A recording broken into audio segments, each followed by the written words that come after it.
Sorry about that, guys. Somebody calling me to come out to their house on Easter Sunday. It's not going to happen for me. I'm sorry, but I'm not going to be the guy. I'm not going to be your guy today. You can find one of those larger companies that has these guys on call who already know they're on call, and hopefully it's not taking them away from their family. So yeah, basically I just want to do a quick video today talking about the holidays, since it is Easter Sunday today, and how it affects us in the HVAC trades. People need to be comfortable in their home, and I understand that whether it's Easter Sunday, Thanksgiving, Christmas, New Year's Eve, any of the holidays, Valentine's Day, which most women aren't going to call you because that's a female holiday. Not being chauvinistic, but it is. Any of those holidays, I'm not going to respond anymore. Sorry. I mean, if you're one of my customers watching this and you want to try to call me on a holiday, you're gonna have to find somebody else. Find somebody that does not have family like I do, and somebody that didn't work all of these holidays like I did. I mean, I worked every single one of these holidays. I worked.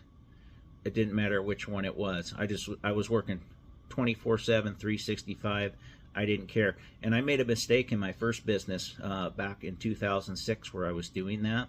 And hey, it ruined the relationship with my first relationship, which I think it was kind of doomed from the beginning anyway.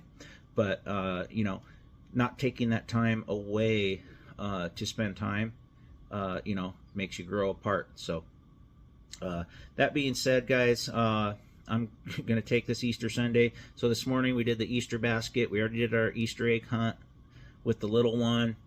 And it's a beautiful day today. We are going to go out and have a nice lunch and enjoy time with each other, as much as we can, because tomorrow's right back at it on a Monday. And, everybody goes back to work. I wish every day was a Saturday. I love the feel of Saturday. I do not like the feel of Sunday, because there's that thing over your shoulder telling you that Monday's coming. I'm not a Monday person. I usually take Mondays to do administrative stuff. I don't usually do anything out in the field, but I do. If I get a part in tomorrow, I will have a service call tomorrow. I'm going to put an inducer motor into a train furnace, not one I installed, but I went out and did a service on it, and the inducer motor was running high amps, and it's about to go out, and we don't want that happening. Even though we're heading into the spring and summer, she wants to get it fixed, because even here in the high desert, we're still getting into the 30s at night, and still need heat. So all that being said, guys, I hope you guys enjoy your Easter. I'm having a great one. And until then, I'll see you on the next video.